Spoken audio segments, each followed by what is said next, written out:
Hey, welcome back to Too Long Didn't Care. I'm your host, Koi Mack, and today we're going to be talking about a 81-person orgy in France, as well as AOC lying and the safety stand-down that is coming your way in the military. Hey, welcome back, guys. It's Too Long Didn't Care. I'm your host, Koi Mack, and today we're going to be talking about a bunch of things that are kind of fun, but first off, I want you to go to our Facebook page and like us on there, follow us. Same thing, go to Minds, give us a like, give us a follow so you can keep up with all the episodes that we're coming out with, as well as pocketnet.app. If you don't know what that is an open source, not an open source, but it's on the blockchain social media platform. You can download their app and work through it. It's actually pretty cool. We're on there as well. Go to our YouTube page, subscribe, hit the notification bell so you can keep track of all the episodes that are going on. So, getting into the episode, this is absolutely hilarious. You are doing the pandemic wrong if you are not having an 81-person orgy, apparently. In France, that's a normal thing to do, is just to get a bunch of people in a warehouse and start having sex with each other. So, according to the report, an 81-person orgy at a French warehouse was broken up by police last Friday for violating a coronavirus curfew. The sex party in Colligan, I guess, is 20 miles outside of Paris, featuring booze, sound system, and light installations. So they fined a bunch of people, kicked them out, and then took them on their way.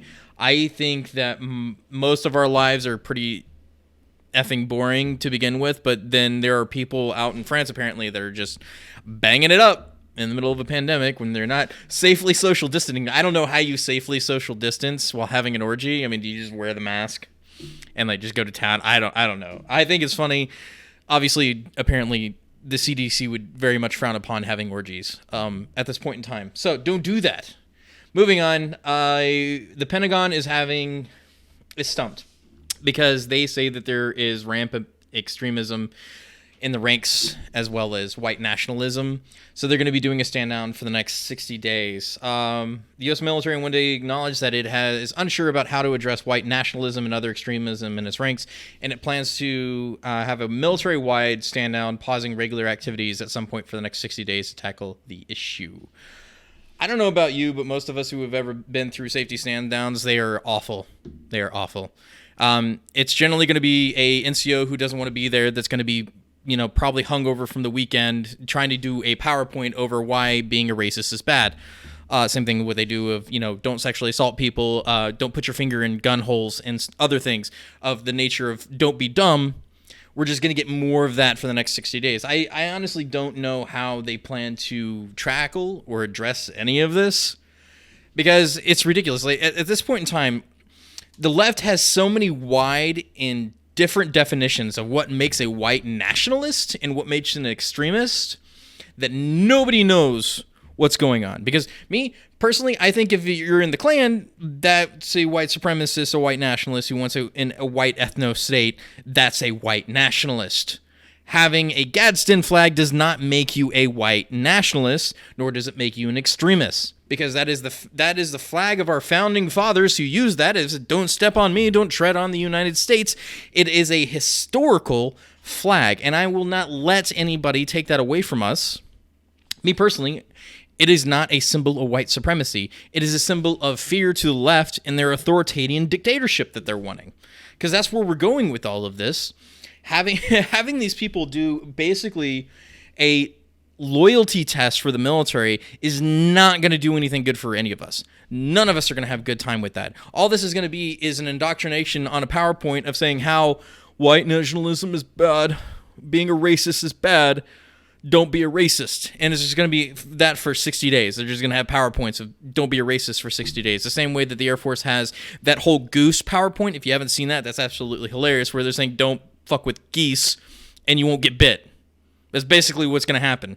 Anyway, another story that's kind of breaking today is the fact that along with the whole like extremism in the rank, which is this optics is going to look super bad, is the fact that a Marine unit in 29 Palms doing training lost, misplaced, or somebody has stolen 10 pounds of C4.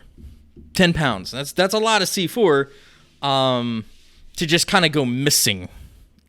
You can't, more than likely, it was just some dumb boot that didn't count properly and now it's missing. Or they accidentally counted wrong and they blew up more than they should have.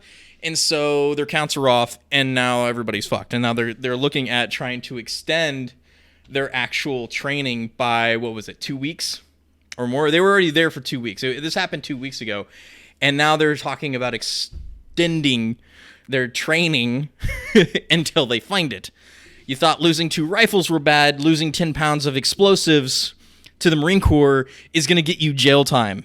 And it's something to look out for. I don't know how or when the national media is going to pick this up, but it's going to look super bad if they start spending this and saying, oh, look at this. This just proves that there's extremism. They're stealing weapons, and they're stealing C4 to blow people up. They're dangerous. I don't think they're dangerous. I think people do stupid things, and they lose stupid things. People lose grenades and bathrooms. You know who I'm talking to, that Afghan deployment, losing that fucking grenade right before we had to leave. You know, 27. You know. Anyway, not only that, we also have to talk about AOC and her business lying to everybody and misrepresenting the truth. Okay, first off, let me say this. She's entitled to how she feels. No doubt about that. She felt unsafe. That's fine. But the fact is that her timeline in hindsight is much better. She had no idea the Trump supporters were attacking the Capitol. She wasn't even in the Capitol when it was happening in the first place. She was in the Cannon building. Her timeline is all fucked up. And she keeps doubling down on it. It's like, oh, we were evacuating because of the bomb threats, which weren't even around the building. It was in the DNC and the RNC buildings in Washington, D.C. It wasn't in the Cannon building. And the breach didn't happen until well after 1 p.m., which you said is when they came knocking on the door. And then you disparaged the guy, the Capitol Police officer, who was trying to come help you because it was his job to try to get you safely to where you needed to be. But because you're such of a minx, a person who is very, very fondly remembered, you were just the left version of Trump. I'm just going to say that right out now. You embellish everything. You lie about stuff you shouldn't lie about. And this is one of those things that I absolutely hate about you, and I hate about politics, is making up stupid things for political capital, for political points. It doesn't need to be happen. It doesn't need to be said. Your stuff does not help the American people. This does not help the American people. This does not help us move us forward. This does not make any sort of unity. It just makes you the victim so you can gain political capital and then sick your Twitter followers on those who are telling the truth and calling you out for your BS as being liars, and that your Twitter Gestapo needs to stop them for you. That is despotic and absolutely heinous for you to do. But whatever. You do you, AOC. You do you. Anyway, this week's been fun. This year's going to be fun. I don't know where any of this goes because every week since like early 2020 has been nothing but like insanity. So it'll keep going. You know, losing 2 rifles, now C4. So who knows what's next. And AOC, please stop lying. Anyway, that's too long, didn't care. I'll see you guys next time. According to your Facebook page, we aren't friends.